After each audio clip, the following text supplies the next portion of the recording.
Our first presenter is Dr. Paul Schomer. He's a PhD electrical engineering acoustics. Dr. Schomer has 35 years experience dealing with noise measurement and the effects of noise on people and communities. His credentials include 12 years standards director for the Acoustical Society of America, 30 years Army Corps of Engineers Research Labs, 20 of those years as head of environmental noise research, a fellow of the Acoustical Society of America for his work on the effects of noise on people. 20 years he has been the chair of both the American National Standards Institute and the International Organization for Standardization, working on environmental noise. Please help me introduce and invite Dr. Schomer. Thank you.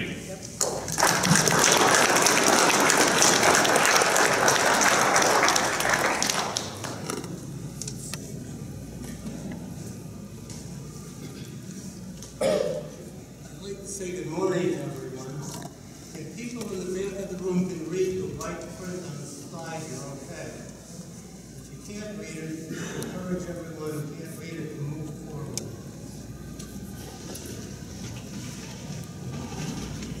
Your eyes are better than mine. Anyway.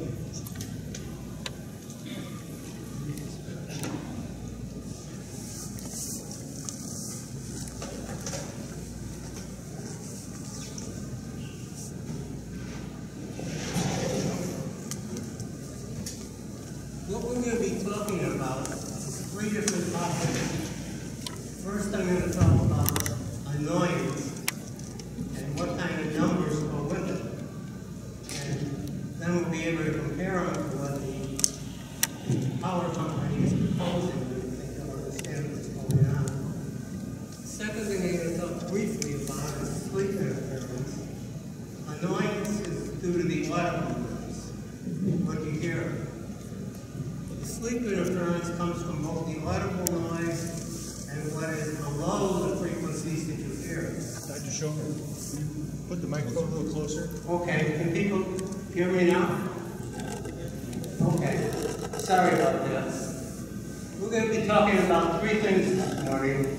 Annoyance, which is due to the audible noise, the noise that you hear from the wind turbine.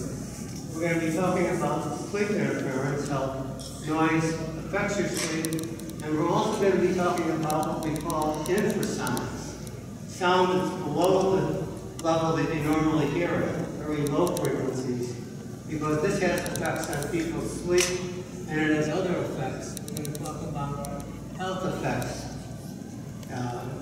related to infrasound. So we're going to be talking about 3 things. I'm starting with annoyance, and I'm starting with a frame of reference for what the sound means.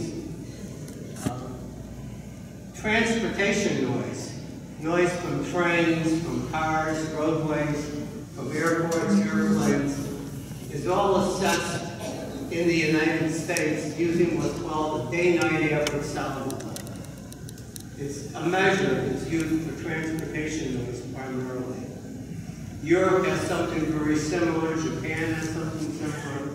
It's really used around the world.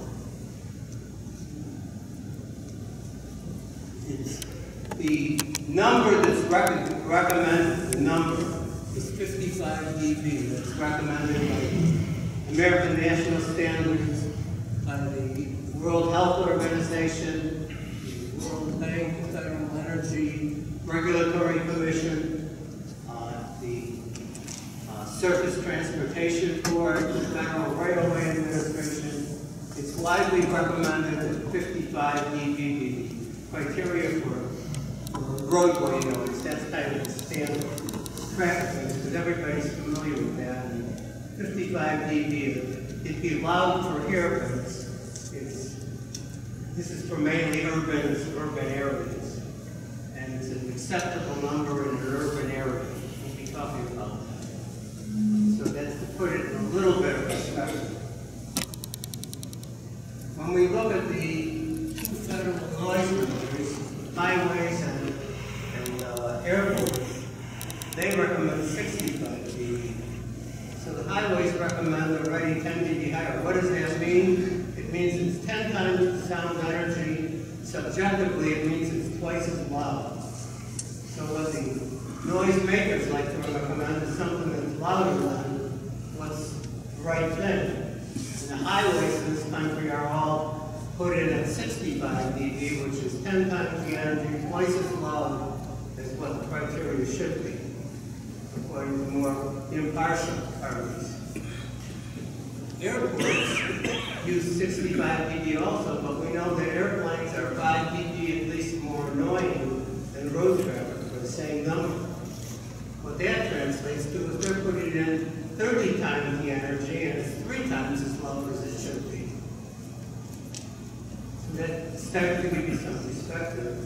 I think that, what is the company recommending, or 1,000 feet here? 55 or 50?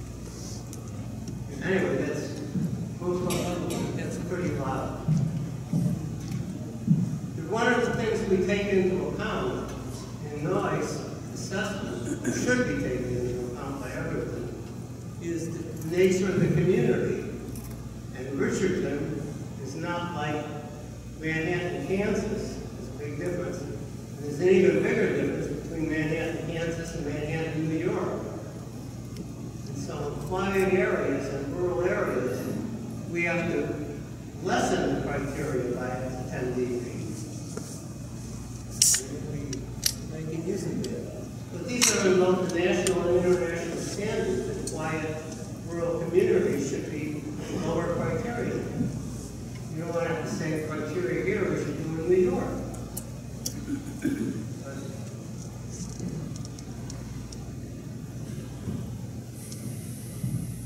The wind turbine companies are saying that A weighting, which is what we use for transportation noise, should be used for the wind turbines. A weightings take on a lot of the low and high frequencies. But a wind turbine is what we say is something that's strong and low frequency content. It's basic. Basic is the thump, thump, thump. It comes as each blade passes the hole that holds it up. So it contains strong low frequency content. That's important. Because both the ISO and ANSI standard say that A weighting should not be used for low frequency noise, for things that are strong and low frequency content. And the wind farms are not complying with the standards. Specifically, ISO, the International Standard for Environmental Noise, contains the following. For assessment of sound with strong low frequency content, the rating procedure should be modified, the measurement location may be changed, and the frequency weighting is effective since sounds with strong low frequency content may generate greater annoyance than is predicted by the A-weighted sound pressure level. I think that's pretty clear. But that's not what they do. More so, because you have a somewhat impulse-like character, you get these pulses. Each time the blade passes the stator hole, you get these thumping sounds, which is somewhat impulsive. So an alternative metric to A weighting is required, and the thumping, the pulse has to be looked at. It's never been looked at.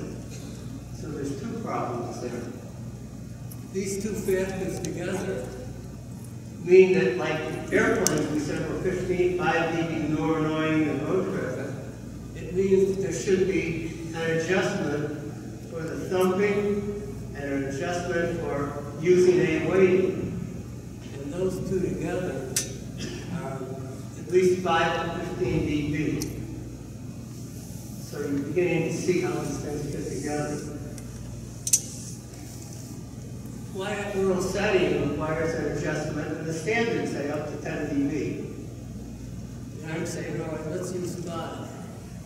And so it's 5 to 10 dB and 5 to 15 dB. So the adjustment should be 10 to 25 dB for these factors. 10 to 25 dB is quite a bit. 10 dB, if you remember what I said earlier, is 10 times the power or twice as loud. And 25 dB is 300 times the power and about 6 times as loud as it should be. So these are big numbers. So the 55 dB, if we use that as the criteria for traffic noise, we have to subtract 10 to 25 dB from that. Which says that DNL should be between 30 and 45 dB.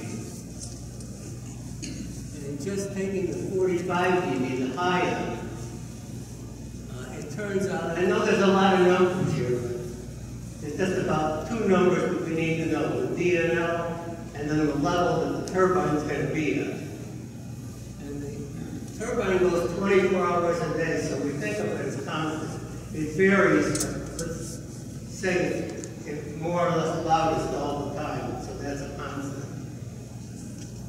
The DNL is related to a constant number by being 6 dB lower than the constant number. So the number that power company tells you it's going to be is this lower number. So I come up with the highest that number should be is 39 dB. And the lowest would be about 24 dB. And I think what they're proposing is 50 or 55. So they're proposing something that's 2 to 3 times louder than it should be. And I just want all of us to be able to say it's 2 to 3 times as loud as it should be at the best, and maybe more than that. So that puts that in perspective. In terms of sleep, I'm not going to spend a lot of time on sleep, just the other topics. If it's 39 dB, you're just inside the recommendation of the World Health Organization for non-affecting sleep. This is an outdoor ranging sound. We figure about 9, 10, 8 dB for the attenuation from outside to inside. Yeah. Maybe that's not a good number. It may even be a little lower than that, but it's on that order. And then there's the effect of the non-auditory sound. And this is reported to, I've not got a lot of experience with that directly, but it's reported to awaken people in an agitated, frightened state, and people wake up spontaneously from the infrasound. That's all I can say is a question that that's reported. What I want to talk about is some of the other low-frequency and infrasonic effects. People report pulsations, pressure on the ear, headache, fatigue, nausea, dizziness, and these are some of the factors reported commonly. Who will be affected, when, where, why, none of this is known. Depending upon who you talk to, the different percentages of wind turbine farms have these problems, some don't have the problems. It's perhaps up to 1 in 5 that don't have the problem. And of those 1 in 5, in terms of serious problems, it's probably 1 or 2 of those. So these problems are not at every wind farm. And it's not everybody that's affected. Even in a household, it's not everyone that's affected. I visited with people in Shirley, Wisconsin, and the wife and young son were affected. The husband wasn't affected at all. It's sort of like seasickness, plus other things. Some people get seasickness. Some get it very badly, and the majority of people, 80%, don't get sick unless you're in very rough seas. But there are people that do it. this is sort of the same thing. Some people get it, it's a minority, and of that, a bigger minority are very sensitive. So you have a very wide range. And so maybe in a tenth of the wind farms, you get some people that are so affected that they abandon their home. And that might be 1 in 1,000, or we don't know the number, 1 in 100, 1 in 1,000. But if it's you, it's pretty bad. But 900 other people are okay. So there's not a lot known on this, and the wind companies are not anxious to see any research on it.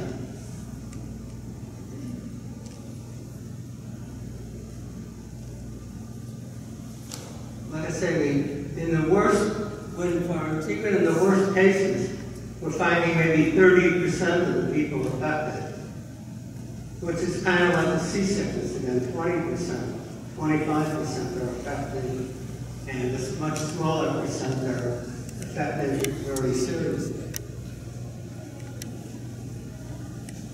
And we don't know the true numbers because anybody who buys in to the wind farm gets money, he has a contract with that wind company. And the contract says, usually, I can't say this all the time, but it usually says, you can't say anything against us and take any legal action.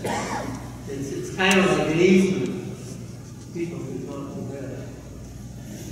So when we say this number, that's assuming that there's none from the people that have paid in, and you never know what's going on. So in many ways, when you put in a wind farm, in terms of these effects, it's a roll of the dice. Because we really don't know. But almost always business is maintained, research is not needed, and gotten public authorities to agree. I'm going to turn my talk now to some recent research. By recent, I mean this was published not even a month ago, but it's very important. Up until this particular study, there's been no study anywhere in the world where the wind company had cooperated in the research with the community and with the independent consultant. This is the first study in the world that has gotten that cooperation, the only study.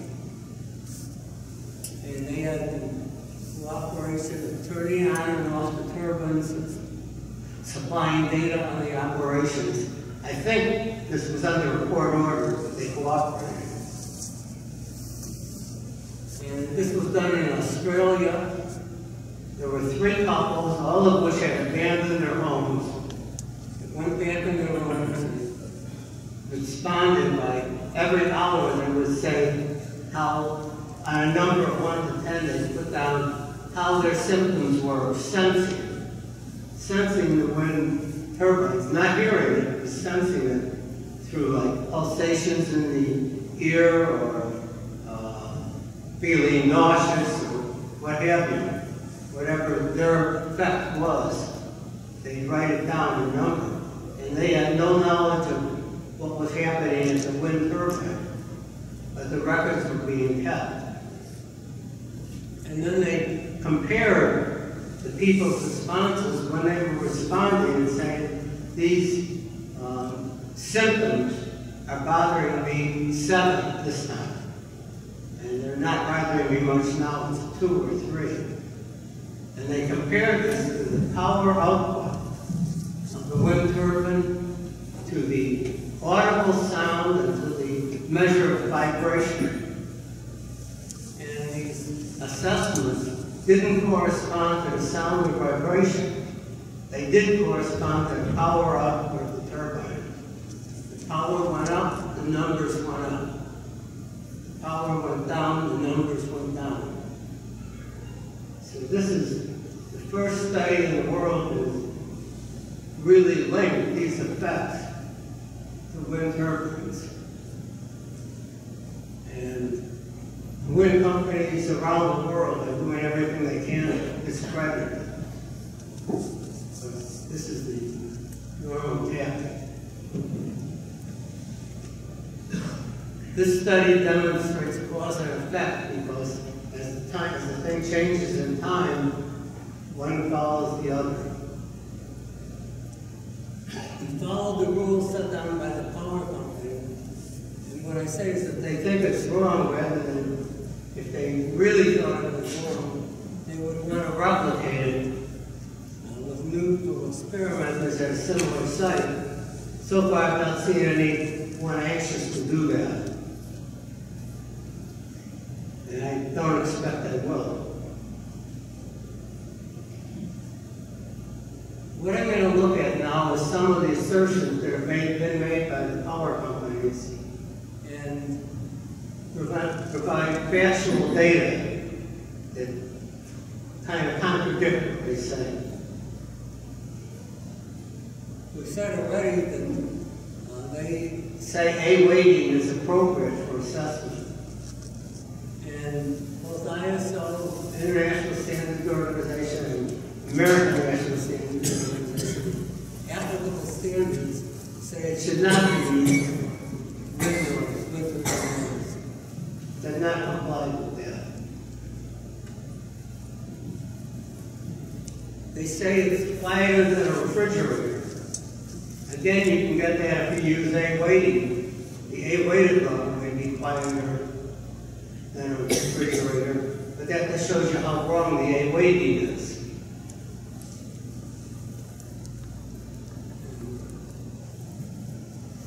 It's just not quieter than a refrigerator, it's just the weighting is wrong. They said if you can't hear it, it can't hurt you. That's a nice slogan. If you don't see X-rays, they can hurt you. We don't see infrared, but it can hurt us. We don't hear infrasound. We don't hear ultrasound, but it can hurt us. So we don't hear infrasound. Does that suddenly become it can't hurt us? Of course not. And the Cooper study shows that this assertion is not correct. Cooper study is very important. This is a good one. They allege it's 100% the nocebo. I never heard of nocebo until they came out with it. Nocebo is kind of like the opposite of placebo.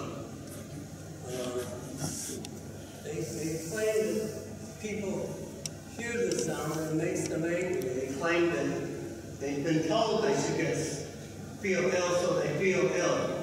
That it's all in people's minds, it's not real. And it's due to communications on the internet that have problems around the world, but it's not real. And when you think about it, that means that little children that get sick are doing it because of what they've read somewhere, like a 2-year-old, or what they've heard on the internet. And if they say the same thing, somebody who's deaf gets these effects. They're doing it from hearing. That's what it means to say 100%. In fact, one of the people in Australia is legally deaf. And I can understand that this was the best person at matching the non-auditory effects, which is not surprising. Whatever the percent is, and there are some people that are influenced by thinking they're going to get sick. There's certainly people that applies to it, but not 100%. And I think that Cooper study shows that whatever the percent is, it's not 100%. They allege that there's no low-frequency energy. That's a good one. There's no low-frequency energy. What is a wind turbine? It's a big fan. That's all it is. It's a big fan. And every fan makes sound. The fundamental sound is how often the blades go around. The blades pass some things on the fan. And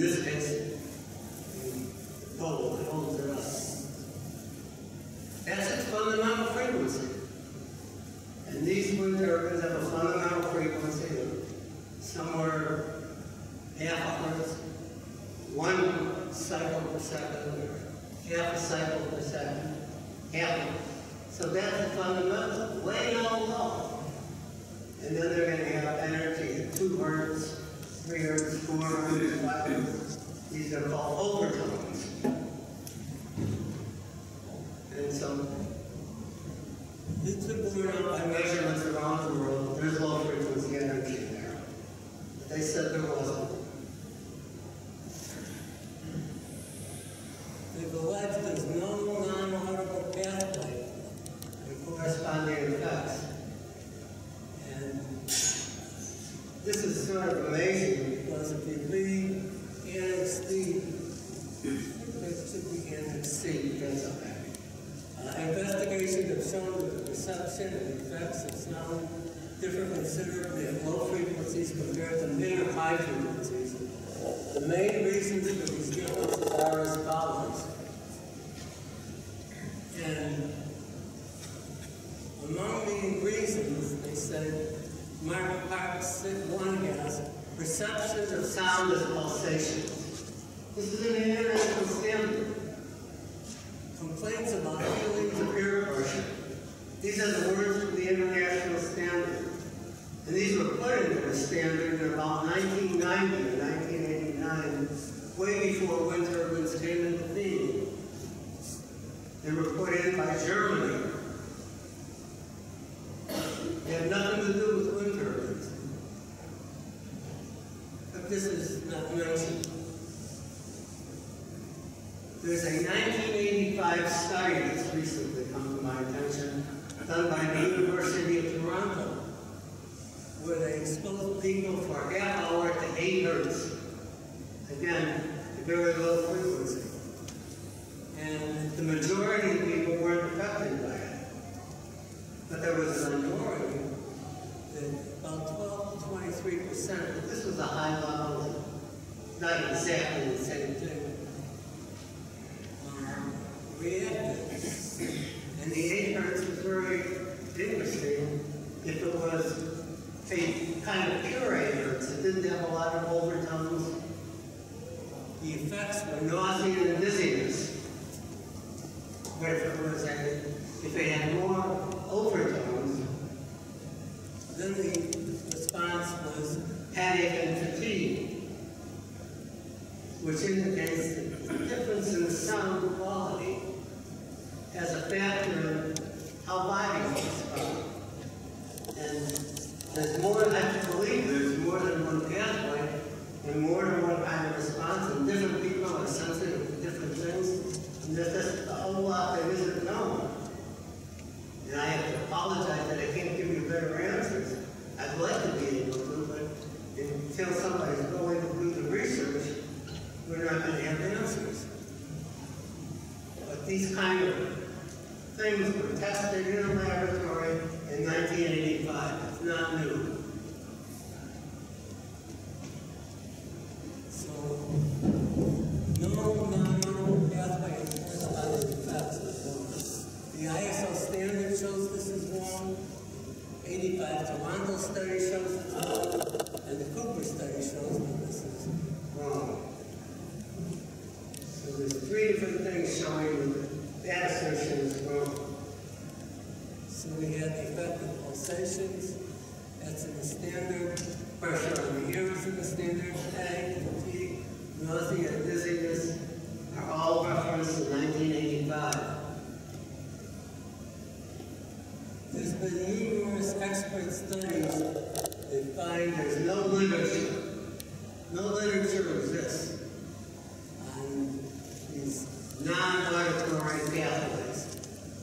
The expert studies can't seem to find the international standard, and they can't seem to find, they never found the 1985 study. I don't know why. You have to ask them. So the separate allegations that all of them are wrong. Okay to assess turbine using A weighting higher than a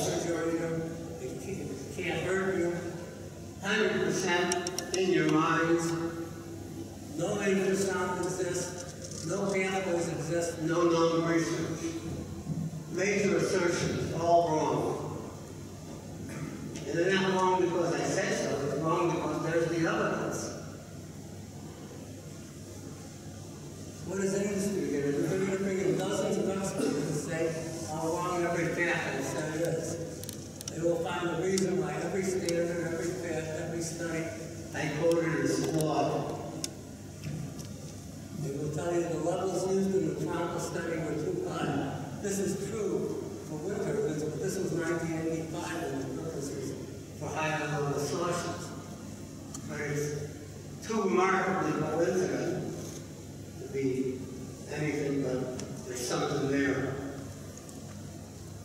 And the expert study should have found it, and they didn't.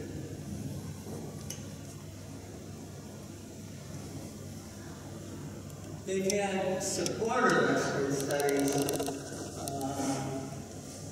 by industry itself, or they get government to do studies.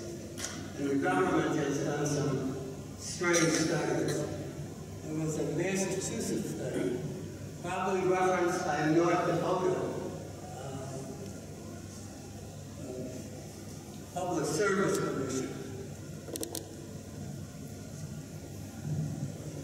And what the studies find is that every study that's not a industry study has some problem, some reason why it can't be used. And there was this Massachusetts study, and they said that every human response study in the world was no good for one reason or another. It had been done on wind turbine noise. And one of their favorites was that a study was cross-sectional. It doesn't matter what these things are. But they said a human response study, attitudinal survey, can't be cross-sectional. It's got to be longitudinal. And they said this about every study. And this is typical. The Massachusetts EPA and the Department of Public Health had this panel of independent experts they hired. And they vote on one of the studies. I'm going to read this, and it's a little complicated, but this is the important thing you've got. The limited description of the selection process of this study is a limitation as well as is the cross-sectional nature of the study.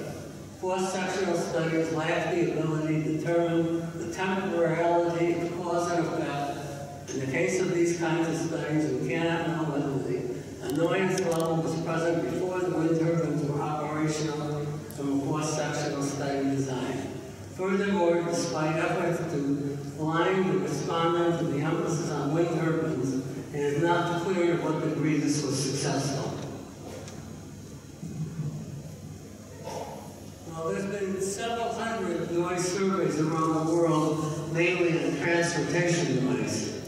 I know of two, the Cooper study and Fidel in about 1980.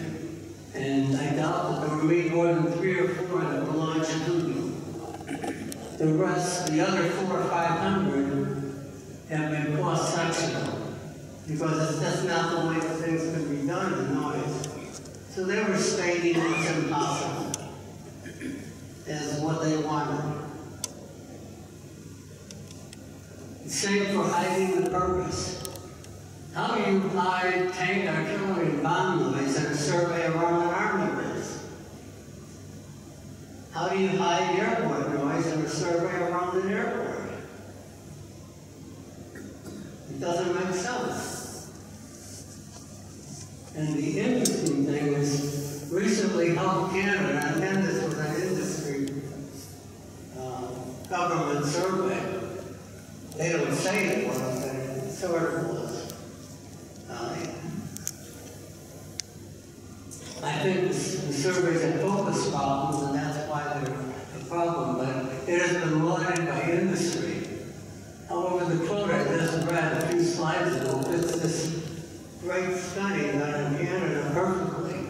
It is cross-sectional, and you cannot tell how well they hit the purpose of the study. Nobody seems to mention this.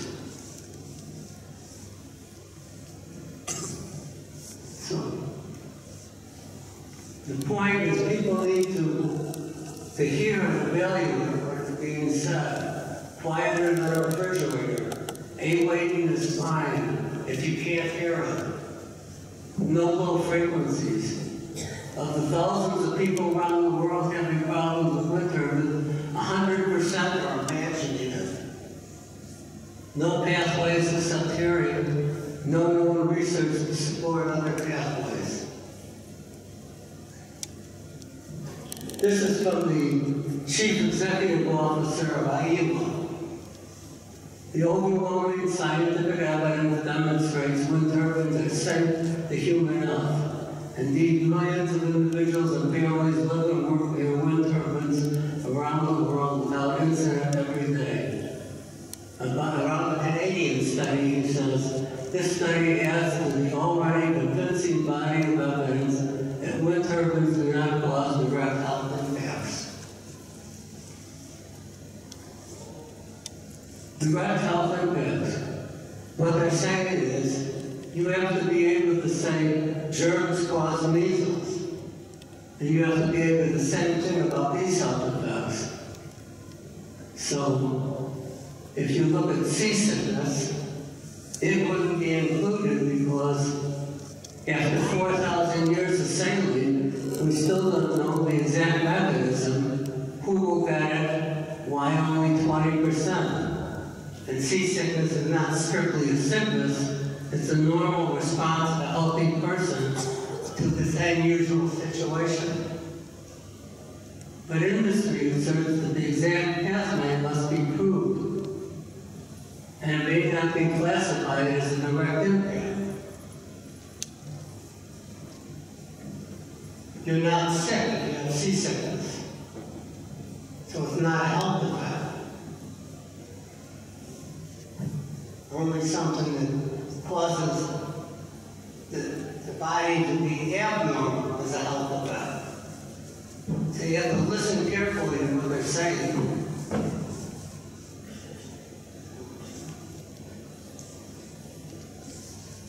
But in research, the exact mechanism must be proven. Basically, in this research is asserting we must find the exact mechanism for something very similar to seasickness when it has not been found for seasickness in 4,000 to 5,000 years.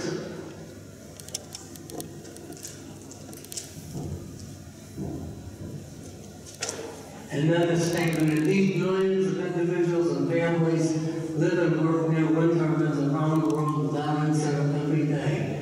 What are the implications they're saying? There's something wrong with you. Probably you're making it up in your mind, the nocebo effect.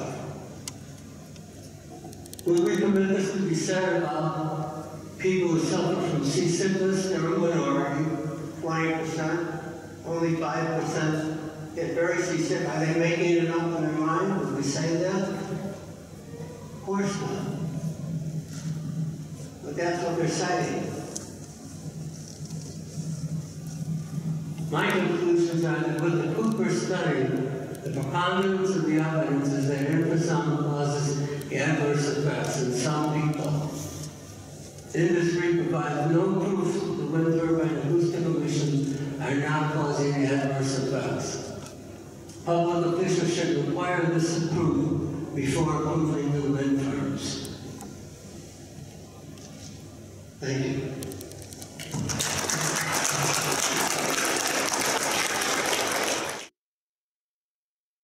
Michael Buchanan, CRA, an independent professional real estate appraiser, will be discussing the highlights of his research into industrial wind turbine project impacts on neighboring property values. Mr. McCann has been evaluating the project since 2005, has had 34 years in the appraisal professional measuring property value damage situations. He is qualified to testify as an expert witness in numerous state and federal courts, zoning and planning boards, and utility siting authorities in over 20 states. Chicago-based appraiser is a nationally recognized expert on the subject. Please welcome Michael Buchanan.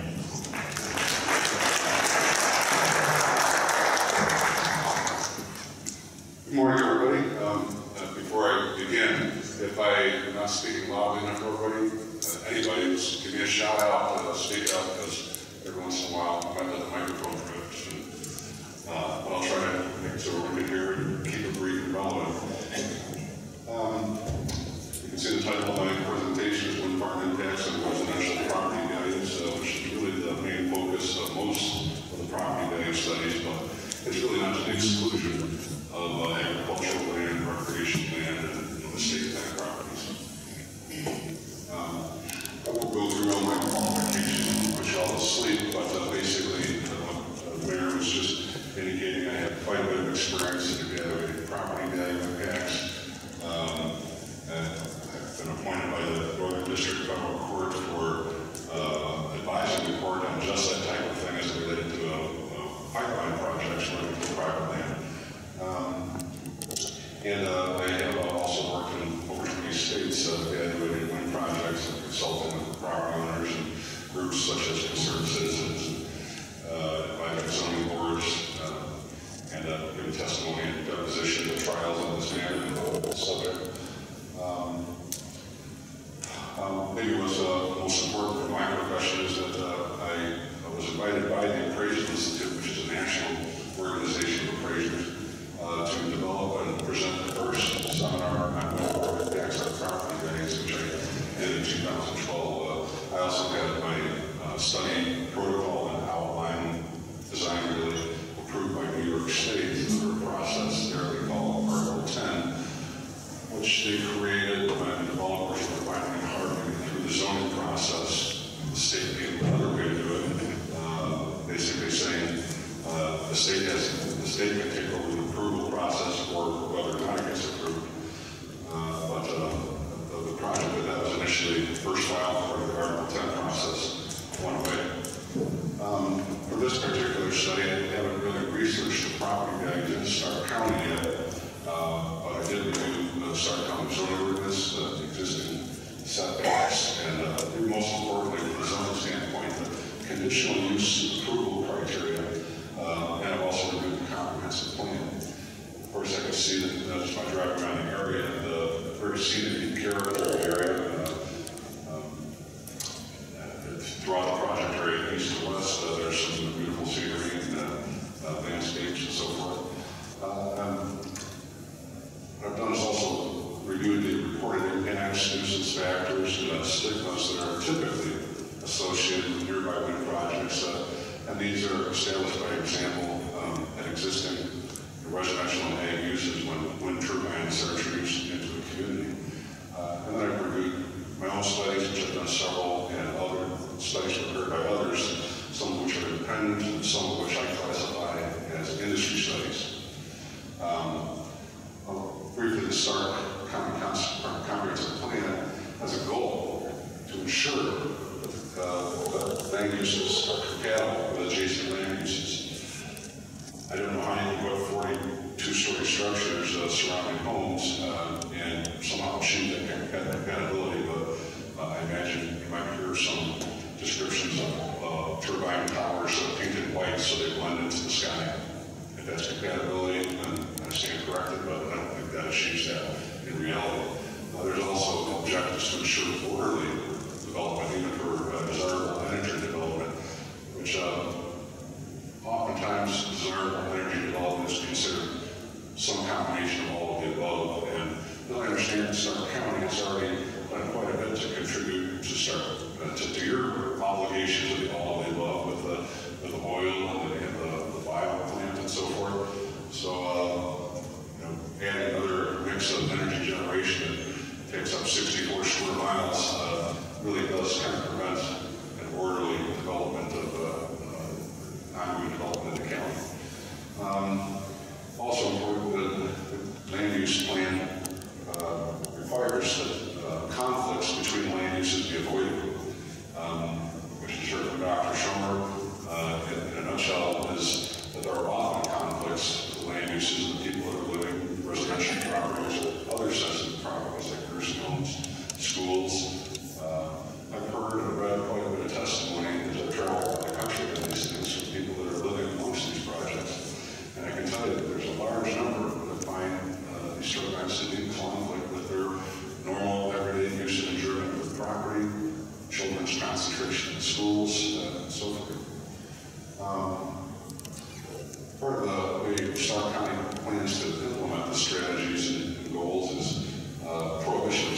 zoning and prohibition of uses that depreciate land values of adjacent properties. The spot zoning issue can be understood as usually at odds with the citizen's master plan and current zoning restrictions. So there's high restrictions in Stark County for really many of the land use, and when developers don't like to talk about type restrictions that exist in your existing zoning ordinance because they never want to build something that is 39 feet tall. They want to do 439 feet tall or thereabouts, maybe 539, depending on what model turbines they may try to introduce later. I think the ones in the application are 1.7 megawatt and are 420 feet or so. Spot zoning also makes unjustified exceptions for parcel or parcels in a district. So it doesn't have to just be one property. It can be any number of parcels where haphazardly checkerboard together through signing leases that end up leaving properties in the mix, surrounding the development footprint, and overlaid with an industrial character of these turbines. Don't quite understand what I mean, but just go out the daytime or nighttime with any existing project and just sit still for a while. And as long as the wind is blowing, you're seeing these turbines spinning, and it's really something else because those FAA lights can be very ominous, and I've heard it likened to a fleet of UFOs landing in an area because it's just such a vivid change to the night sky. This could also, spot zoning can be unjustified special treatment that benefits a particular owner, or in case of parcels, multiple parcels that being selling turbines with particular owners, while undermining the pre-existing rights and uses of adjacent property owners. The next area has cited this University of Nebraska Lincoln study that was describing the fiscal impact in exclusively positive terms, but they do state in their report that it would be helpful if communities have a realistic understanding of the likely effects of wind energy projects. I made that capital, they didn't call attention to that, just so you know. But the University of Nebraska, North Dakota authors only address part of the fiscal impact, but fail to consider the property value impact, even though that is one of the requirements that must be met under conditional use zoning in order to get the project approved. Conditional use permits in Stark County, review your local ordinance, and the ordinance is based on division of the county into districts within which the uses of land and buildings are mutually compatible. Again, it's very difficult to make turbines of this scale and size and density and intensity. By that I mean 400 some feet tall, running 24/7, building them too close to homes, and all the issues that just can't be compatible. There might be some restrictions that can be put on it that would start bringing towards that if the county chose to pursue that goal of somehow trying to make it work. And I'll talk about some possible restrictions or conditions that could be imposed by the county board or the zoning board if they so choose. And that's where I'm starting to tell you is that in the zoning code, the commission may stipulate conditions and restrictions. It's not just me saying I think they can. The ordinance says they can. So I think that's an important thing to keep in mind when looking at the zoning process that may very well be coming up. And no conditional use permit can be recommended by the planning and zoning commissions to the county board unless it meets certain criteria. And part of that is the health, safety, comfort, and general welfare, which I think a lot of that goes to Dr. Chalmers is talking about the health. If people are getting seasick from having to be surrounded by turbines, that's certainly work against that notion. Comfort, general welfare, if it's getting woken up in the middle of the night, I think that works against comfort, general welfare. And another condition is that the proposed conditional use substantially impair or diminish the value and enjoyment of other property in the area. Value is one issue, and enjoyment is another. But the market value of the property is what I address the most, but I'm well aware of, again, numerous sworn testimony and written complaints and so forth, affidavits, where people have described their loss of enjoyment of their property, and that I've done some very empirical, objective studies as to what actually happens with the property values. What might be particularly relevant also in this particular corridor for Stark County is that conditional use shall not, might not, shall not impede the normal orderly development of the surrounding property. There's been 30-some building permits a year over the last few years, as I understand it, in this corridor that the project is proposed. Probably the news to ask yourself if you're looking to build a new house and you live amongst 87 turbines, and you're looking for another place to build your house, and that's how the market's going to react to it. What is the cost of value loss when it occurs? The real estate profession, the appraisal profession, has many treatises and textbooks that describe detrimental conditions. Oops. Yeah. That can include anything from airport noise to contamination on the property, to locally undesirable land uses, include power plants, prison, landfill, things of that nature. The impairment of the quiet use and enjoyment of a property is also something that can cause value loss. It's an extraordinary motivation for people to sell property and sell it at a discount when they're finding that there's some known nuisance in the area. And if you try to market your property at the price it should sell for, I'll get into some of the numbers in a little bit, but what you'll end up finding is that very often those marketing periods just go on and on and on until you reduce the price to fire sale or foreclosure type prices. Health impacts, that's certainly a detriment to people's perception of the area, aesthetics. I was just out in Vermont on another, actually this is a federal case, but speaking to a broker out there, very consistent with many I've spoken to over the years, property 7 miles from Mount Turbine, Swan Ridge. You can see them from the property, you can see them, see process down the ridge. But as this broker pointed out, all people have to do is get out to that area, and then not a single offer after a couple of years on the market.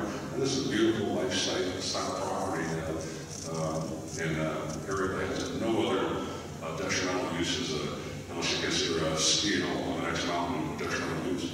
But then all that creates a stigma or market resistance. Any of these issues by themselves can, but collectively it pretty much ensures it. So any trespass or intrusion of excessive noise, contaminants, odor, vibration, glare, flicker, or physical attacks into, through, or over neighboring property, all these things set the stage for value loss.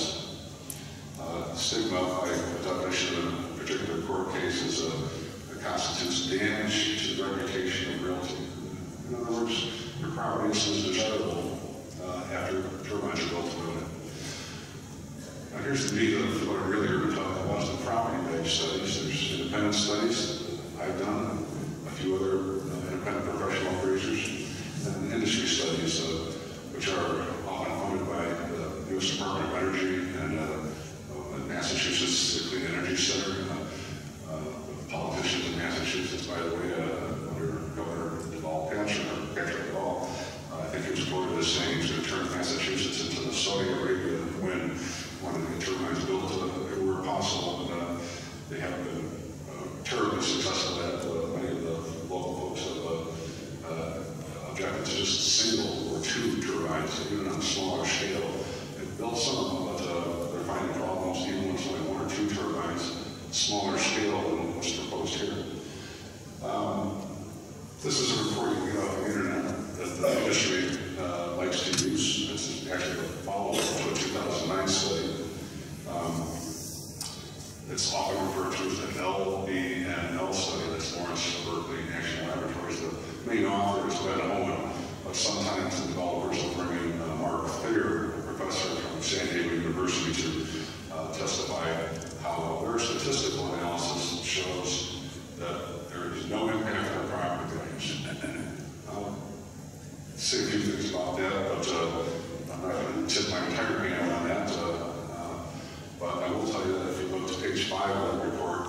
you'll see that they built in an assumption into that study that the impact of wind turbines would not be greater than 4%. And from where I stand as an appraiser, the preconceived outcome of the study is just absolutely the wrong way to go. It's not likely to find whether or not there is any bad impact if we start with that assumption. There are some people that have high academic credentials that work on that study. None of them are appraisers and follow appropriate appraisal standards in the appraisal business. In order to have an appraisal license, you have to conform to what's called uniform standards of professional appraisal practice, and that's shortly USGAP. Their study is close to meeting the requirements of USGAP. That might not mean a lot to y'all, but it also doesn't address or meet the Stark County zoning code regarding value impacts. Because at best, this study claims that it can only explain 64% of the variation in the sale prices in multiple locations that they've studied, and they pooled all this data together. And it's a very fancy report, very impressive looking tables and charts and exhibits, and maybe Mark Twain's quote on statistics is more relevant than anything I have to say about it. Since this is being recorded, I don't think I'm going to give you that quote, but go ahead and look at that Mark Twain on statistics. But what that 64% coefficient of determination can be said alternatively is that they can't statistically find impact that is less than 36%. So if property values have been impacted by 25%, their report says, well, statistically, there's no impact, or it's equivalent to zero, they have said. Even if there's 25% impact, that's statistically zero somehow. Their original 2009 study, which I was called by the principal author and asked to peer review that study, which I agreed to do, just out of interest in the subject, the topic, and it's very timely for all the wind development that's going on. He would not provide the sales data that was behind it, which that's from an appraisal perspective, that means you can't really even do a solid review. But part of what that study did show is that when you look at the vistas of the property, and this is particularly relevant here in Stark County, these beautiful scenic vistas, that when you have a premium vista, it sells for 13% above an average vista, which is that center column. And just a somewhat above average vista, still 10% premium. But when you get into a poor vista, that's a 21% less average sale price than the reference category, again, with an average vista. So if you started off with a premium vista and ended up with a poor vista, what that really translates into, just by their own study, by their own numbers, is a 34% swing in demand. How realistic is that? Here's an example of a property in Michigan that turbine is 1,139 feet beyond that house. It looks like it's growing out of the roof, but it doesn't. It's not trick photography, that's just standing uphill from it. This gentleman, Mr. Schumacher, was a client of mine. A bunch of his neighbors had news that the Consumers Energy was going to build a wind project. They had to get it zoned. He objected to it, but already stepped it away. He had done his own research and finding that no, this was just not going to be compatible with his family's lifestyle. It's beautiful orchard country in western Michigan, right here, Lake Michigan. That's a 476-foot turbine, so pretty close to what we're talking about here in Stark County. Now, back in June 2011, I appraised that property $260,000 using comps that were from the area that didn't have any influence from the turbines. And then I measured, just recently sold finally after 3 years and 10 months on the market, and I measured what the county overall, through the Board of Realtors, so these are not my imaginary numbers, these are facts and statistics right from the Board of Realtors, what the average sale price was in 2010 and 2011, and I averaged that to get to the mid-year, June 2011, and then you can see what the price had increased to by year 2014 at $131,000. Long story short, between the time I appraised the property and the time I finally sold, the market overall had gone 15%. Even it was worth $260,000 in June 2011, adjusting that by that 15% or $39,000 increase, means what that property should have been worth when it finally sold was $299,000, but it actually sold for $180,000 or $118,000 less than what a very straightforward empirical analysis showed the property should have sold for. That's just under 40% value improvement, and 3 years, 10 months on the market, many sleepless nights, Mr. Schildecker and his wife, and I'm sure Mr. Morrison talked a little bit about them, because he also has some family with the Schildecker story. That's just what the industry would call the wood industry, that is, I like to refer to as an anecdotal piece of information. All this is one sale, doesn't make the market. We'll get into some more of that. There are some appropriate appraisal methodology for determining value diminution using what you might call a scientific method. It's very empirical, it's very objective, not taking opinions into account and using a larger volume of data when it's available. Some of those examples of appropriate methodology include sale and resale analysis.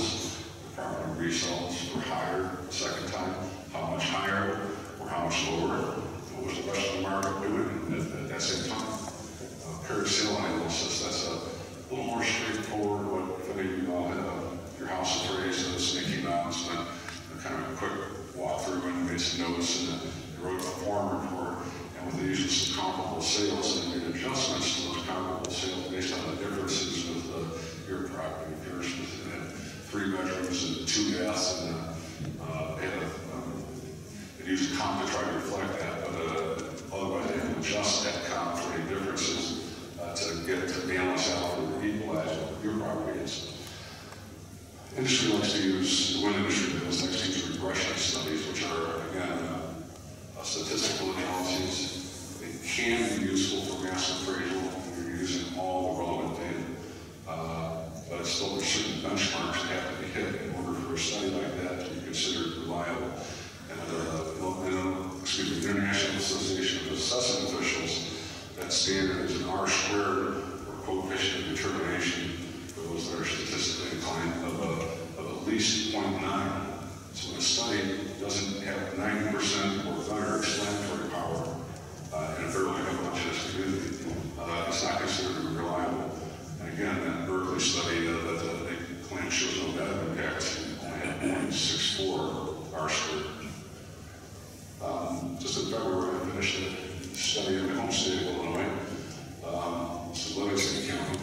It was a pretty good opportunity to do it and be a site here. Is Cuyahoga Ridge mark you see those red dots are turbines. Pleasant Ridge is the turbine project that's proposed. Out at the edge of the county line and also overlapping with the neighboring counties of the Monmouth Farm. And on the top crop of Grant Ridge, also the adjoining county line, was top crop, partially Livingston County, partially Livingston County. I think the lesson maybe you should be aware of here is that once one project gets approved in a county, it sends out the bat signal to the rest of the wind developers that this is a friendly community developed wind turbines. If that's what you all want, that's what you should do, is approve one, and they will follow, build it, they will come. It's a true statement when it comes to the wind energy industry. But in that study, again, the balloons are the turbines. I'm not sure if you can see them here. I'm trying to point them out. There's green balloons are property sales. And the reason there's so few sales is because this is only a several-year period of time leading up to when I concluded the study, but once those projects went online. And also, those green balloons are properties within 3 miles of any turbine. I use 3 miles because, as I've been learning over the years, a good way to measure the distance is start with where the complaint's coming from. And if the complaint's only 1.5 miles, use that as a benchmark to measure the value. Complaints going out 2 miles, expand that study. Complaints going out 3 miles or more, expand the study right there. See what the market's really doing, as opposed to, no offense, opposed to what people are saying. They're saying this, what are this location. What we have here is 17 sales within 3 miles of turbines. Those are all target sales that got outnumbered. And they only used post-construction impact just to try to brief up this presentation. But with each of those, I selected control properties with comparable sales that are at least 3 miles or over 3 miles away from any turbines, so there wouldn't be any close proximity effect at least. And what I found is, before making any adjustments, is that they were $27.65 a square foot lower in the target area, or 25%. And the marketing times, while that wasn't real significant in that particular example, part of the reason I think was that the multiple listing service there was not tracking the cumulative days on the market. So I didn't have the opportunity to check that as to how many times the property had been listed, what its total marketing time was. But bottom line is, even if you make adjustments for the differences of basin finishes and lot size and the things that would make a difference in value otherwise, we still have 27.25% lower values within 3 miles of the turbines. What I also did was look at that data to see if there was anything to the rumors and claims, and the reality, as it turns out, that there's people that abandon their homes near turbines. And while I know after spoken with several who have actually done that, just packed up and left, I wanted to see what was doing in Livingston County. And since the turbines began development, and there were 151 sales in the control area, which is the rural residential area of Livingston County, outside the cities and towns, not near any land or any other so-called Lulu, so just properties that were much like those during the turbines, before the turbines were built. What I found was that in the target area for the turbines, 9 of the 30 total property sales had sold via foreclosure, which means people just turned in their keys. Only 10%, 10.6% in the control area. So 3 times the rate of foreclosure for no other good reason. And I didn't look for any other reason. I knew that the prison closed, and so looking at it, all those people were in that prison. First of all, I didn't move. Secondly, there's no evidence of that. They weren't all living within 3 miles of turbines in Oklahoma County, so that's just spread out everywhere. I did a study previously in 2009, a little more simple and straightforward, just looking at a 2-mile distance. And the Lee County study included the first project that was built in Illinois. It was called the Vandalia Hills Project. And within 2 miles, within 2 miles of the turbines, which are less than 400 feet, I think those are only 3 1/4. The average sale price was $78 a square foot, $104 greater than 2 miles, which is a $25 again per square foot difference, or 25% value diminution within 2 miles. I'd also done another study in 2012 that picked up where I left off in Lee County and expanded into DeKalb after NextEra had built a project in DeKalb County. As a sidebar, they said they were going to go ahead with their project if they had to provide a property value guarantee, and I gave some testimony at that hearing about why it was a good idea if the county was going to approve it, to mandate or condition the approval of the property value guarantee. The hearing officer apparently agreed with me because he recommended denial of the project, and then next year went to the county court and said, well, I guess we'll go ahead and provide a value guarantee after all. But let me suggest this: if there's any value guarantee to be developed in Stark County, NextEra design, because it was a very poor, where I stand, value guarantee. If it doesn't guarantee anything, I could explain that in more detail if anybody has any questions, but I'll just give you my presentation. In that particular study, which is against straight up county lines, Lee and DeKalb County, did detailed direct sale analysis again, and target and control sale data was selected on the basis of maybe near turbines versus comparable sales, much greater difference. carports. The target sales averaged 2,618 feet, so about half a mile. And control sales averaged over 10 miles away, which I think that was enough in DeKalb and Lee County to pretty well block the view for the most part, for most properties. Certainly far enough away that the noise and the dominant presence wasn't there as it is to half a mile. This isn't my whole study, this is just one example of like kind of properties, 1,000 feet from the nearest turbine, 11.7 miles from the nearest turbine. A few differences in finished basement and so forth, which I've made adjustments for when all is said and done. 43.8% lower value for the property near the turbine, which also had 712 days on the market and had to go through 3 listings to finally sold. This is a summary of that study. What I'll kind of focus on here is that marketing times in the Lee County study area were 1 3/4 years near the turbines, 297 days in the control group. DeKalb, very similar, 1.75 years, 232 days. Combine both together, it worked out to exactly 1 year longer near the turbines. And in Lee County, with the shoulder turbines, there was still an impact ongoing. And I think that's relevant because what the wind industry's favorite speakers will say is, well, there might be a little impact when the project's announced, but then after the turbines are up and running, the people get used to it, the property values soar, and return to normal. Well, here it is, 2012, 9 years after those Lee County turbines went up, and it's still 22.5% lower values.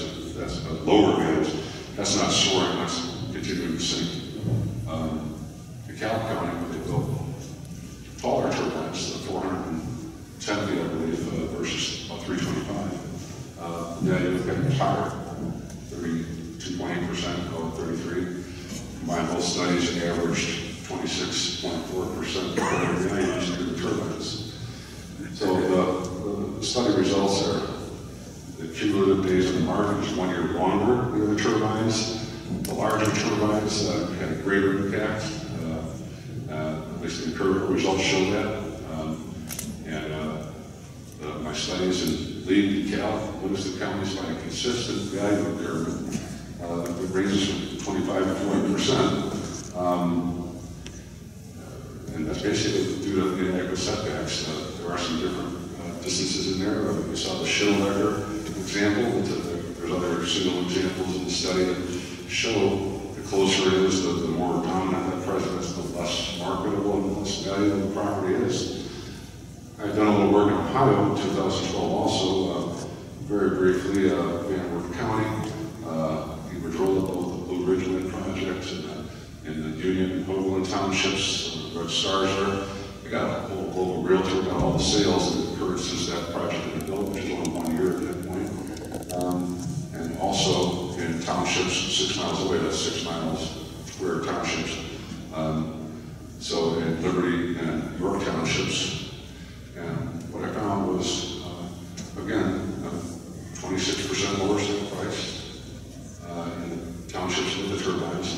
And interestingly, in Union and Hoagland, the turbine townships, 47% of those sales by foreclosure were in the ones that were 6 miles at least from the turbine, only 9% by foreclosure. This is a study I did not do, but a gentleman in Ontario I know did, and what this is based on is Canadian Hydro had bought out 5 properties. The ownership had complained to the wind developer, which is Canadian Hydro, about health impacts and nuisance and noise and all these sort of standard things that come up around these projects. The developer, the Wind Hard bought them out at the market value at that time, and this appraiser, Ben Lansing, was able to track down those original sale prices were at market values by comparing it to what else had been going on in that county in Ontario using relevant data. And the developer bought them out and then put them on the market to resell them. And each and every case they resold at a loss, averaged 38.8% less, median 37% less. Now there was some time lag between when they bought them and when they sold them, and then Lansing kind of time adjusted those based on how much the market overall had gone up between the individual sale dates. So again, very properly controlled from an appraisal perspective. And at that higher rate, 38%, here's the takeaway of this, I think, is that each of these buyers knew what they were buying. They were fully informed that those turbines were there because they could see them. But maybe even more important is they had to bring it back to the wind developer an easement agreement that said, in exchange for buying this property, we're giving you this easement back over the property. The noise, vibration, flicker, glare, and the buyer or grantor of the easement acknowledges there may be an impact to the living environment. We said again, they acknowledge that there might be an impact to living environment. And why is that important from an appraisal perspective? Well, this is a fully informed buyer. This isn't somebody that assumed this or was told that, or a PR statement, that has no weight behind it. It's just a claim. They were told flat out that your living environment may very well be impacted by these types of impacts. And then when you have a fully informed buyer, there's your impact, close to 39%. Ontario has been leading the way in Canada, if you want to look at it that way, and really just jamming through wind turbine developments everywhere that they're applied for. A lot of people started complaining. I was even getting calls from Canada, and gee, can you come up here and appraise your properties, buy these turbines, et cetera, et cetera. I haven't done any of those appraisals, but in Ontario, all the assessment work, at least for residential properties, is done by a company called MPAC, Municipal Property Assessment Corporation. And their contract appraisers are not really a government office, but they work for the Ontario government. And they did a study to try to determine a few things, whether or not their assessment levels, the current level of assessment, which is represented by the blue bar, is in line with what the properties are actually selling for. And they did it by distance. This is within the 1 kilometer. In this group, 1 to 3 kilometers. In this group, 3 to 5 kilometers. And then outside 5 kilometers. And I'm no metric expert, but I think 5 kilometers is about 3 miles. And so outside 3 miles, we have average sale prices of $228,000. In the shorter distances, you can see that they're pretty consistently much lower, which this table is right out of their report, except I added the numbers. And we also had, within 1 kilometer, 279 sales, the next group 989, 3,000 sales in the next group. And those outside, they're 3 kilometers and they're 5 kilometers, 37,000 sales. So it's a pretty encompassing research project. And here's a little bit bigger text. What it really translates to is that if you look at the median sale price in these different distances, there's a greater than 5 kilometer setback, which is a control setback. You can see value impacts at 25%, 26%, 21%, 3 to 5 kilometer. They weren't looking to find that. In fact, they stated in their study that there is no value impact. But what they're really referring to is the way they measure that, how close are their assessments getting to the sale prices, not our market values declining closer to the turbines. So a little unintended consequence of their study, I picked up on it. Another gentleman or two I know picked up on that. I didn't make the numbers up, they're their numbers. My conclusions are that setbacks of less than 3 miles are inadequate to avoid significant loss of value or impaired use and enjoyment of neighborhood property. If the minimum ordinance setback in Stark County is allowed, the most proximate residential properties will experience a range of value impact of 25 to 40% at those minimum typically proposed setback ranges. The minimum ordinance setback does not meet the requirements of the Stark County zoning ordinance with respect to conditional use criteria regarding real estate value and compatibility related issues. I didn't need to come all the way from Illinois to tell you this. It's common sense. There's a market resistance to buying a home in an overwhelming industrial setting that dominates the character of the area. In the case of sales of properties near turbines, sellers are often under duress due to the noise, the health impacts, the nuisance, and the invasion of their space of the turbine impacts. The discounts that are derived from the market in these turbine studies are really pretty comparable to other duress conditions like foreclosure sales, liquidation sales, estate sales with really short marketing periods, or trying to sell really any other undesirable or problem property. I mentioned I might have a few recommendations on some conditions if the county should proceed with this and somehow try to find a way to work with the next area or the next developer. And under the zoning code, as I understand it, they can impose conditions to approve a project subject to certain conditions. While heights are typically 400 to 500 feet, that's proposed for turbines. Wind energy can be generated with much less height, so it doesn't exclude turbines by saying you can't build 400-foot turbines. There's a couple of turbines over by the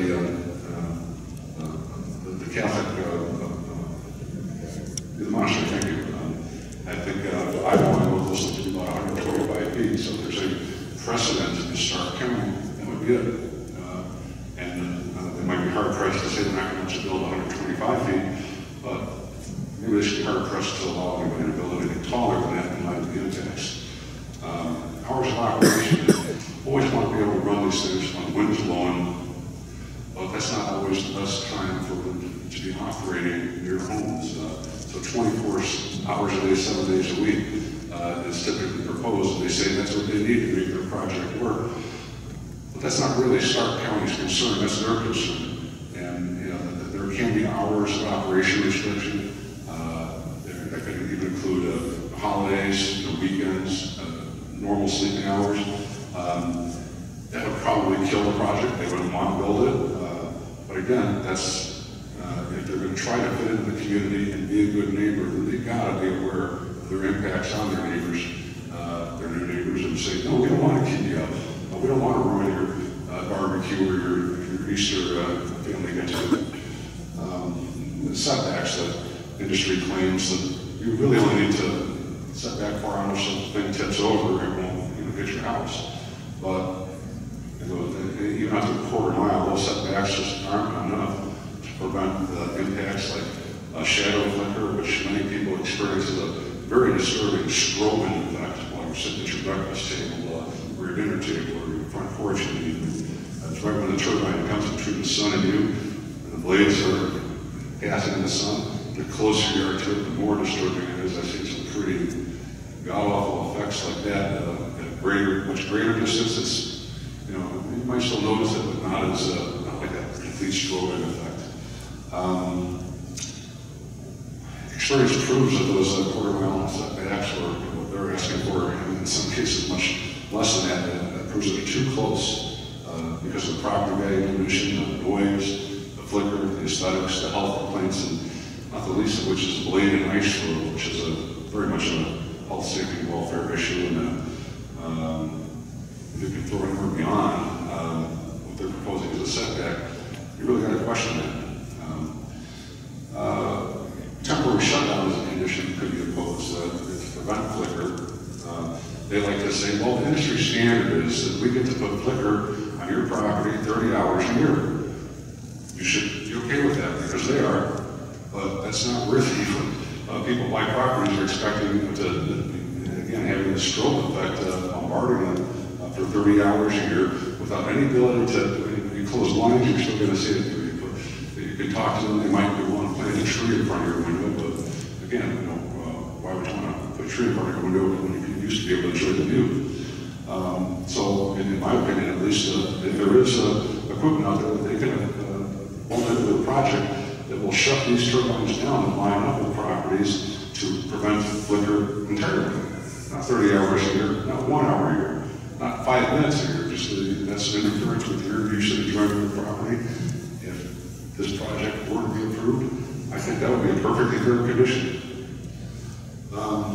Another appropriate condition 3 words that when developers hate it, property guarantee. But the lead author of that 2009 OBNL study and the 2013 study was interviewed Cliff Schneider back in April of 2010. He recorded a conversation that might not have leaded himself. But I spoke with Cliff Schneider. He was a town boardsman in Cape Vincent, New York, where BP and a couple others wanted to just kind of surround the area with turbines. And Cliff was asking him about a property value guarantee. And what John said, in case you can't read this, is you might know about a property value guarantee. It's a dicey situation, it's complicated. But I think homes that are very close, there's just too much unknown right now. That seems reasonable. I think one of the things that often happens is that wind developers put our report forward and say, look, property values aren't affected. And that's not what we would say specifically. But on the other hand, they have little ground to stand on if they say we won't guarantee that. This is their author.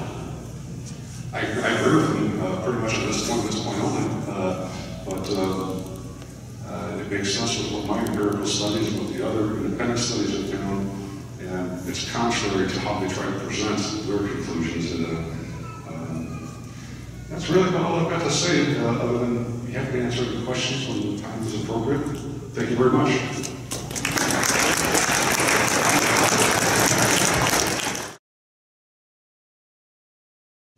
Next up is Kevin Martiz.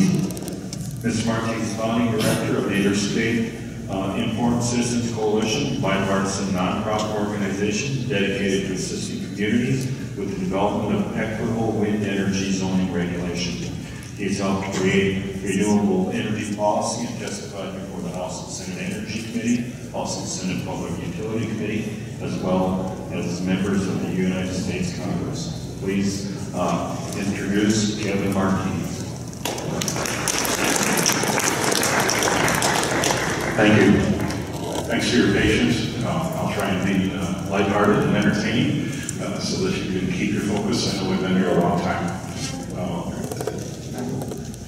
I am Kevin Martiz. I'm from Raga Township in Michigan. It's a small community where I live, very much like yours. We have 1,300 people in our township. We have a small railroad that comes through that probably attracted the growth of our village of 250 people or so, very much like what you live in here. I won't say a lot about my credentials. You're standing in front of what he's trying to. Would you just move to the left side? To your right. Yeah, there you go. Thank you. Wow. Politically, I've moved to the right before.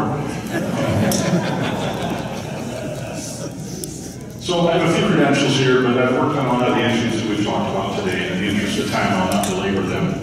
But one of the things that I helped do was create a model ordinance for wind energy zoning that the state of Michigan added to a list of wind energy ordinances that communities could refer to. Some are very permissive, some are very restrictive.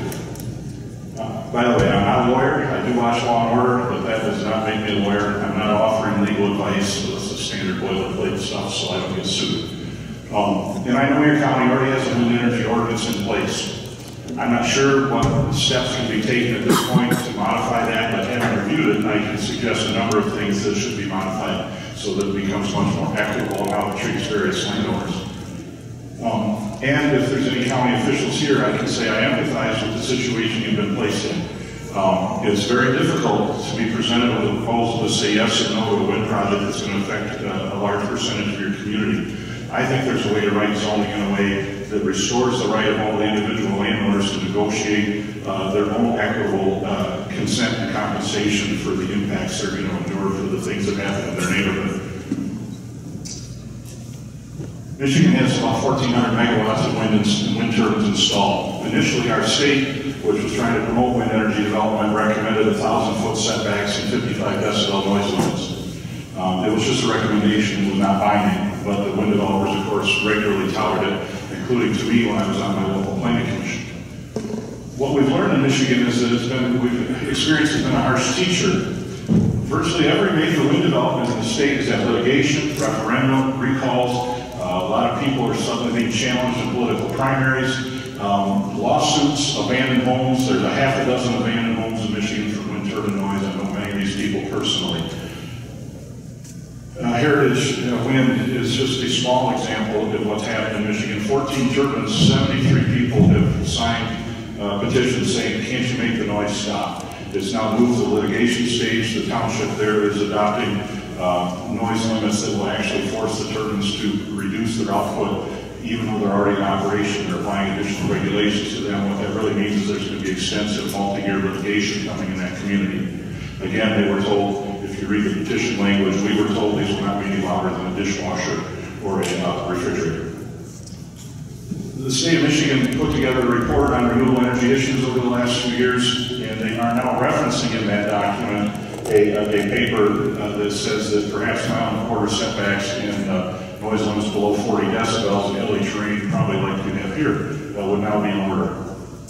We've also learned in Michigan that wind is a poor environmental value. We've spent $3 billion on turbines. The most we could have reduced our carbon dioxide emissions, if that's a concern you happen to have, is maybe 6%. Had we built combined cycle gas turbines instead, we'd have already been able to close half of our coal plants. We could have reduced our CO2 statewide by 25% and fine particulate emissions and the other criteria emissions by 50% for the same price capital expense that we've already invested. That's why I believe wind energy is a poor environmental value. That's what we're learning in Michigan.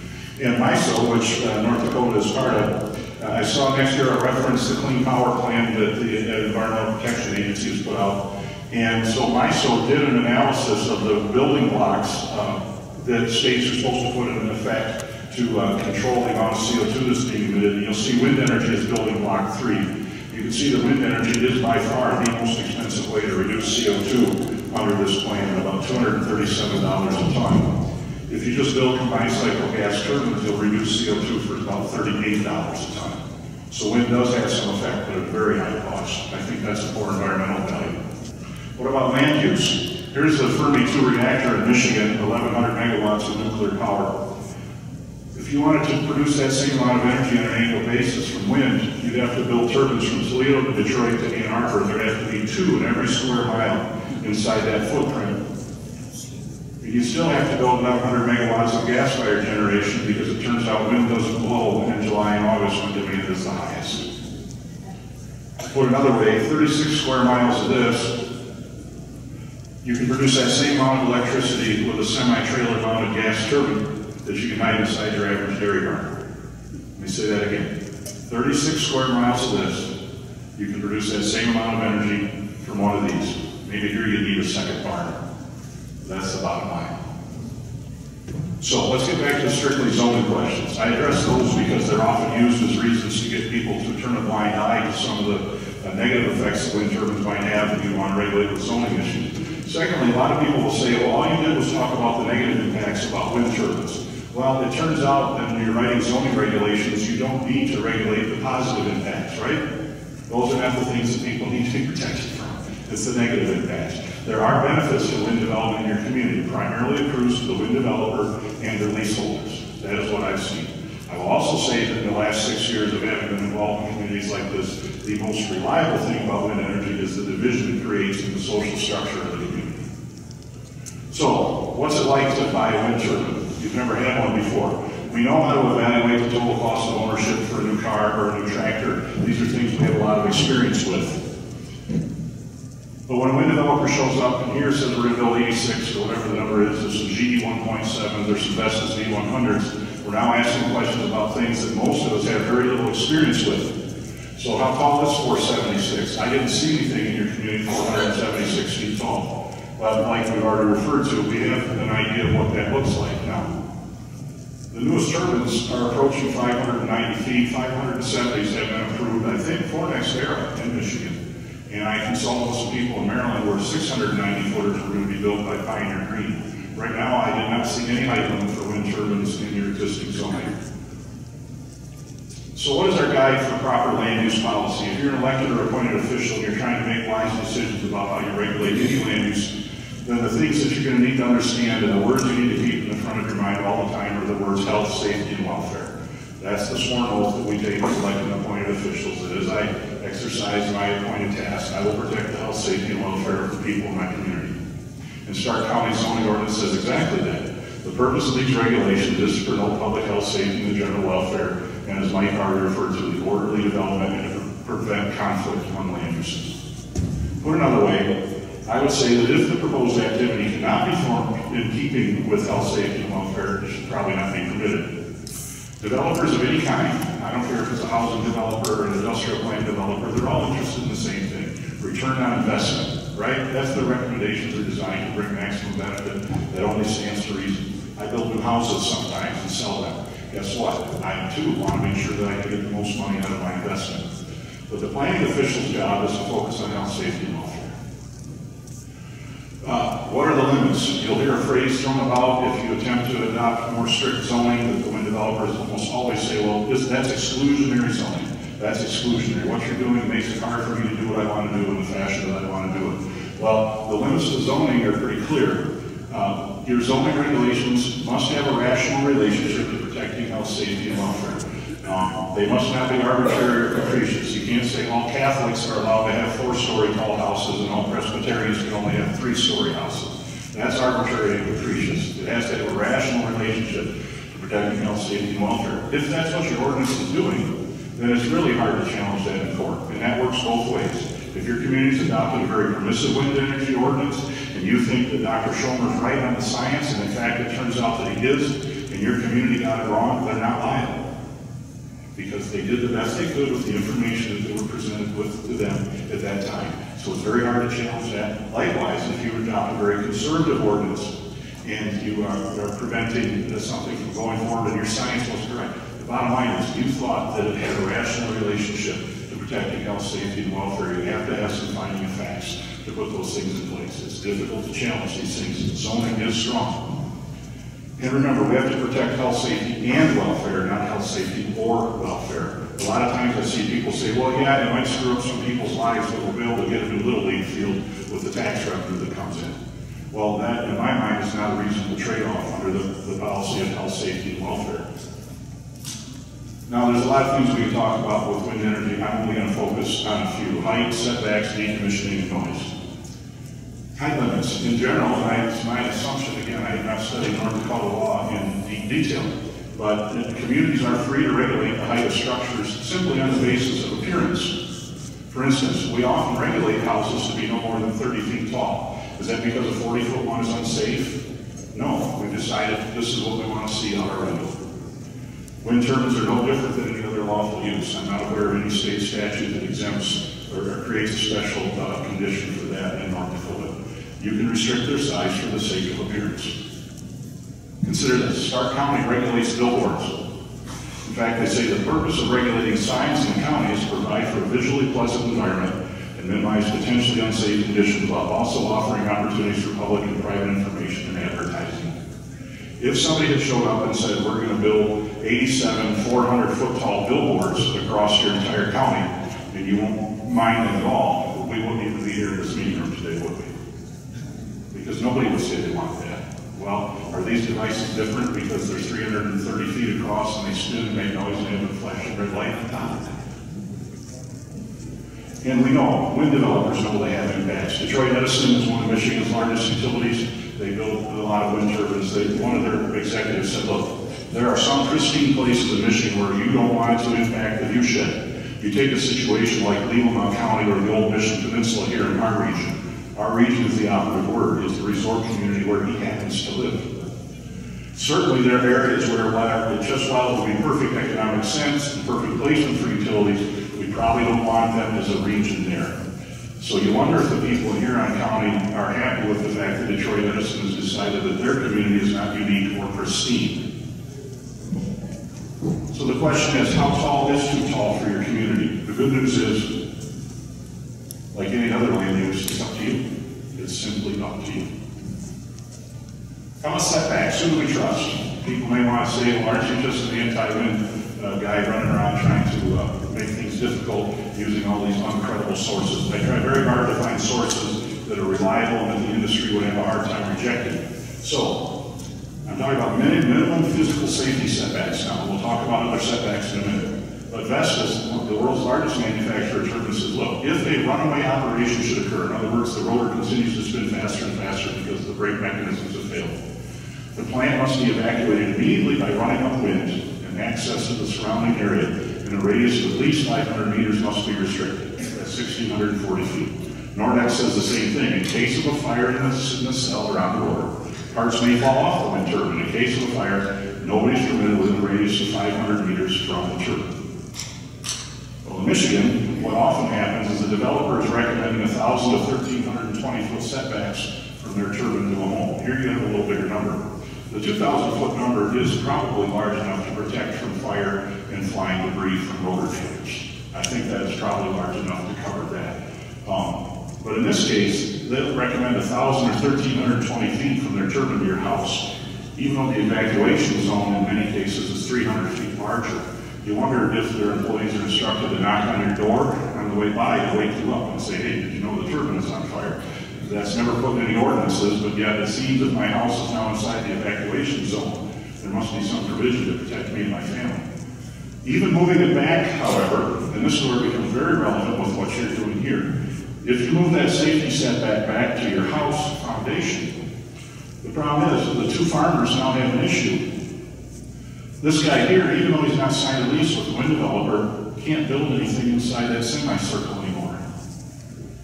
He's donated his property to the neighboring property owner's tenant to be used as a safety easement. I don't think that's reasonable. By moving at minimum the physical danger zone back to the property line, at least this guy preserves all his future development rights. In real life, and I think this is the next era turbine in Illinois, we see that the debris field was reported to me to be about 1,500 feet. There's a pretty good basis, in fact, that they know what they're talking about with the rotor explosions and so forth. That's a 390-foot class. One of the things that we'll hear brought up a lot is people will say, and I lean to the libertarian side of things myself, don't I have a right to do whatever I want with my own property? And in general, we all feel that way about our property, but we know there are limits. And Oliver Wendell Holmes was an associate justice in the United States Supreme Court. He said, look, the right to swing my fist ends where the other man's nose begins. The things we do on our property, I want to have wide latitude in them until they impact my neighbor's ability to the free use and enjoyment of his property. That's reasonable. So what is the right setback distance? Well, if you're regulating setbacks to protect from fire or rotor failure, 1,640 feet, or the way I would do it is I would change that to a multiple of the turbine height instead of a fixed number, because turbine sizes are changing all the time. It might be enough for physical protection to set at least 1,640 feet to the property line. But after hearing Dr. Schomer and Mr. McCann, if you're going to use setbacks as a proxy for noise limits, in other words, you say, we're not going to get into the noise measuring game, because I got to tell you, that's a hard one to prevail with in court, because you get 6 acoustic experts, and people's eyes glaze over, the judge glazes over. It's very, very hard to establish the noise claims in court with dueling consultants. I'm watching this happen in Michigan right now. It will take years to litigate. You may say, look, we can avoid all of that. We're going to use our physical setbacks as a proxy for noise, because anybody can measure 1.25 miles and say the turbines 1.25 miles from the house there. And you can defend that in court. You don't need to hire an army of acousticians to protect your community's interests. And what about property values? Mr. McCann is right. Maybe setbacks of 2 to 3 miles would be in order to protect property values. I would say that it might be more reasonable to just simply set a height limit that diminishes their impact on the community in the first place, so that property values are not grossly impacted. What we did in our township is we adopted 4 times the height of the turbines and non-participants' property lines. Worked out to about just under 2,000 feet. And 1/4 mile to participants' residents, with these larger setbacks reducible with a waiver. What we said was, if we do 2 different types of setbacks, one to the guy that signed a lease and one to the guy that did not, let's protect the unleased guy with large setbacks, and let's give the people who want the turbine small setbacks. If the wind developer wants to proceed, all he has to do is get a waiver from all the people inside that radius to make the project move forward. That brings in your principle of I had to get my consent, I had a chance to negotiate my own compensation for what the loss of amenity of my home is worth to me. That might be too small of a compromise, but it was effective in our community. But understand, the noise regulations typically result in much larger setbacks than just the physical setbacks because of the nature of how the noise propagates. Again, setbacks have to be to the property line if you want to treat all your landowners equitably. Otherwise, again, you are donating your neighbor's property to the neighbor's tenants. The two-stage waiver is the key. It restores every person in the community. It restores them to equal standing in their ability to negotiate with the developer for the value of their property. Right now, the only guy who has a really strong bargaining position with the wind developer is the person with the parcel they really have to have, which will only be 1 out of 5 or 10. And remember, often the guys with the leases are often absentee landowners. Not always, but they will be the first to lease. So it restores that bargaining power so that everybody who's bearing the impacts actually gets a chance to negotiate. Now, secondly, how loud is too loud? Well, I'm not going to belabor this. Dr. Schomer has far greater credentials than I. But I will say, Dr. McConey worked on the CAN WIA and a WIA paper that concluded 45 decibels, which is already lower than what your ordinance has, would not cause adverse health effects. But later, he participated in a seminar where he said, look, if it's my house, I would want the noise levels to be kept at 35, something along those lines, maybe 40.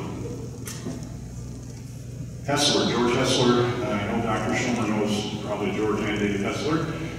They were retained by the state of Minnesota to, again, do some work on evaluating wind turbine noise impacts. Minnesota has a lot of wind. They said, look, based on the observed reaction to typical projects in the U.S., it would be advisable for any new project to attempt to maintain a mean sound level of 40 decibels or less outside all residences. But even at that level, it does not mean it would be audible or completely insignificant, but it would protect the vast majority of residents. Robert Rand, another acquisition that I actually retained for my community, looked at our ordinance with a 45 decibel noise limit. They said, look, in New England, those levels and those setbacks are associated with widespread complaints, appeals to stop the noise, and legal action. Our experience in Michigan with those setbacks and noise limits has borne that out. Curiously, the manufacturer of turbines, Vestas, talks about areas like this community here.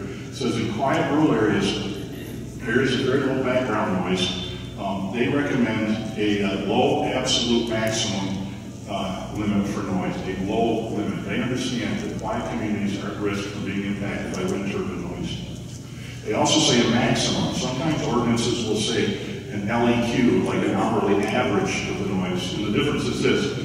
If you get pulled over on I-94 doing 87, your defense to the police officer can't be, if you average my speed over the last hour, officer, you know I was only doing 72. That doesn't work. A maximum limit is exactly like that. 76 and a 75 is actionable. One of the reasons it's important, and Dr. Schomer again would know much more about this than me, when you use an LEQ measurement, an average measurement, you can record 25 dBA of noise, which is really low, for 59 minutes out of an hour. And have one car drive by producing 65 decibels of noise for only 1 minute. That just raised your hourly average to 47 decibels. And they would say, well, our turbines are only going to make 45 or 48 decibels, and your average noise around here is 47 decibels. Except 59 out of 60 minutes, it may only be 25. You may want to say, well, but if the wind's blowing hard enough to turn the turbine, then your ambient noise level would be louder, and I would say, not always. Often the winds can be very calm at the surface, and the winds aloft are enough to turn the turbine. Secondly, often you are sitting on a protected patio or something where you're not getting a lot of ambient noise, but you can hear the turbine noise. It really depends. We adopted a 40 decibel nighttime noise limit at non-participating property lines. Again, this is a political document that was a compromise.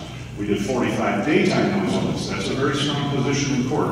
Why did you lower it at night? It turns out that's when most people sleep, Your Honor. That's why we wanted to protect people at their most vulnerable time. We did something else, however.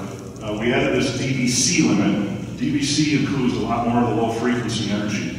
And we put a 55 DBC limit. We seen that was a pretty good compromise with terms of what the developers wanted and what the people wanted. People always say, did they build turbines in your community? No, they did not.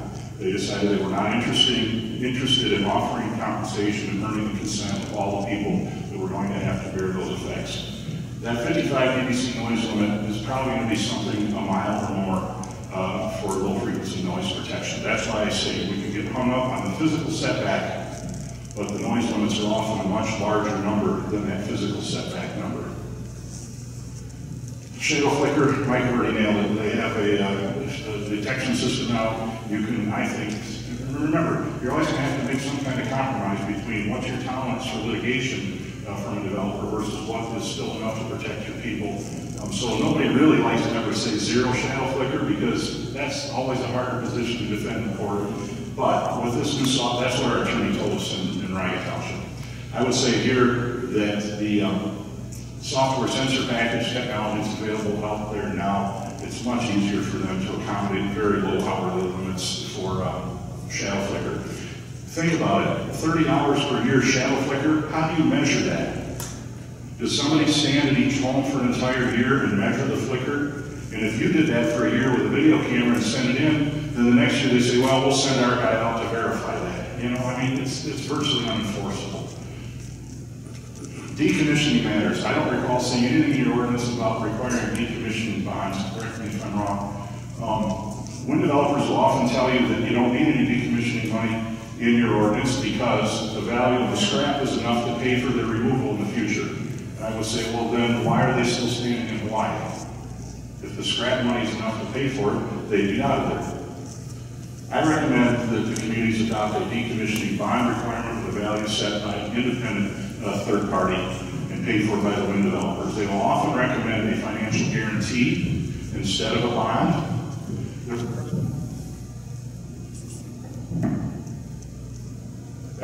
Okay. There's a problem with that, and the wind turbine projects change ownership a lot. I can't say that I know that NextEra regularly sells their projects, many developers do, but NextEra did publish this report that shows that the vast majority of the value in the first 10 years of the project is from the tax benefits and not the cash benefits. And what we're seeing happen is that when the tax value has run out, they will flip the project to another operator. My point is, the people you're dealing with today in your community, there's a very strong chance that decommissioning time will no longer own the project. If you look up a phrase called the Minnesota flip, you'll see that that's a financing mechanism whereby a small guy gets it started, a large guy takes it over. After the tax value is extracted, the ownership reverts back. And consider in Michigan, our oldest substantial wind project is already on its third owner since 2007.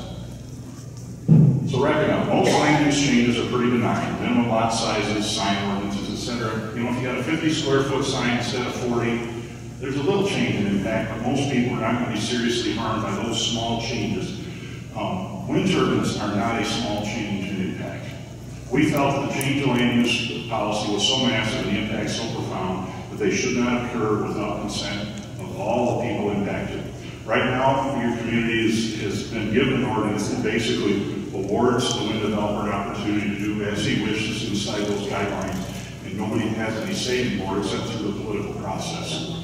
We felt with changes that large that we should be able to write an ordinance that restores people's bargaining power to decide for themselves. Two-stage setbacks with a waiver for both noise and distance require the developer to negotiate with everybody. It's fair and equitable and has a chance to reduce community division. Remember, nobody's ever come to your community and said, the light coming through my windows is too steady, could you make it flicker?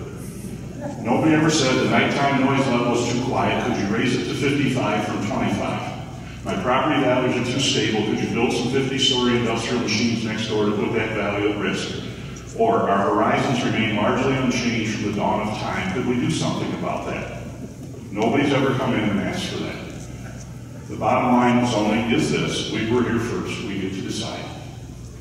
Only two types of wind ordinances. One that essentially awards free safety and nuisance easements across non-participating properties, which in my opinion is your present one does. Or one that restores that negotiating value to everybody affected. And everybody say, here's what my loss of amenity is worth to me. They prefer to force the board to make that hard decision of yes or no for the entire community. My version of zoning will restore everybody's negotiating rights. I will tell you, people say, well, how do we know what most people in your community think about wind energy? Well, in Michigan, we have a lot of township level zoning referendum where an ordinance was written to permit turbines. We have the right to put that on the ballot in front of the people. Every time that's happened in the state of Michigan, and I've been involved in a number of these, the people who want strong protective zoning prevail, usually from 55 to 71%. The wind is decidedly unpopular at the township level when people have a chance to vote. Finally, one last word about setbacks. You may think, well, 2,000 feet is bigger than the 1,300 in Michigan. Isn't that enough to make most of the difference? These are 390-foot turbines. Here's what the one looks like at 1,400 feet. Here's the one at 2,100. Here's the one at 3,100. Here's the one at 3,900. I was in the thumb of Michigan. You know, we all have our portable map in Michigan. And I was there one night with some people, and I said, well, the red lights I see over on the horizon there, is that the development in Ubley? And they said, yes, it is. I said, well, that 14, 15 miles, these flashing red lights? They said, no, it's 38 miles. 38 miles. That's what you're going to see here if the project moves forward. It has a substantial impact.